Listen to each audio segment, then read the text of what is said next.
So I'm sat here bored as fuck right now, and then I started thinking people my age are living in North Korea as we speak, living a completely different life than what I am, and yet I'm still sat here bored, and it really made me think, does having the internet, literally I have access to the whole internet, I can research anything I want to, watch whatever I want to, play games, and yet I am still bored. And it made me think a bit because I really find North Korea one of the most interesting countries ever.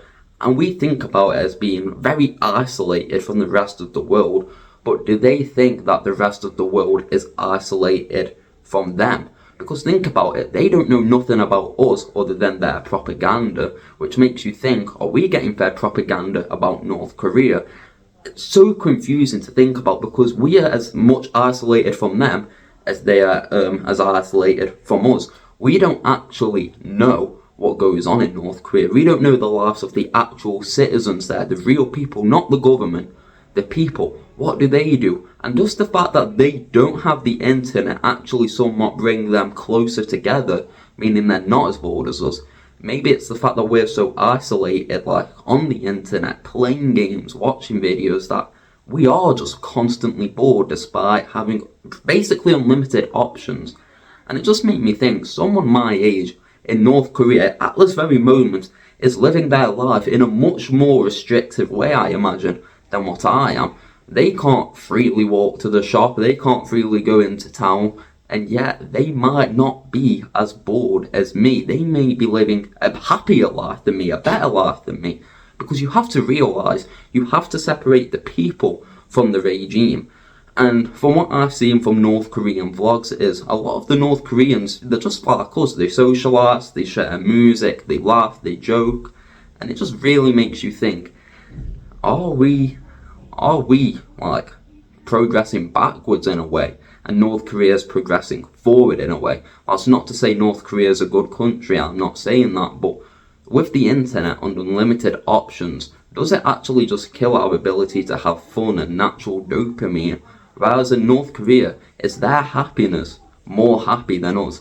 Like, I don't know how to explain it, it's really weird, but think about it. We have artificial dopamine, I'm pretty sure they call it. We swipe, watch videos, listen to music, get that quick hit of dopamine, alcohol, drugs. Like in Western world, we have so many options that give us such quick dopamine. Even just walking to the shop and buying your favourite snack, it's dopamine.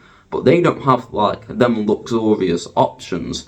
So is their dopamine better than our dopamine in a way? Like they have to build dopamine on real connection, going out there every day, working playing games, like actually interacting with each other without unlimited options. They have very limited options, but in a way, I think that in a way, could make their happiness more pure than our happiness, because our happiness is largely down to convenience, if you think about it. Like the convenience to go on your phone, the convenience to walk into Lidl, the convenience to go up to a police officer and say, fuck you. We can all do that because it's within our rights, but because we can do everything, does that make being happy less happy compared to a North Korean's happiness?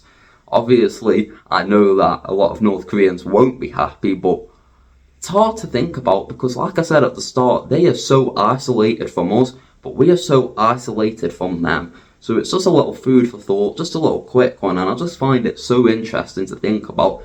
Genuinely one of the most interesting countries out there, and I absolutely love watching videos on it, learning about it, but it just really made me think, is our happiness as pure as their happiness?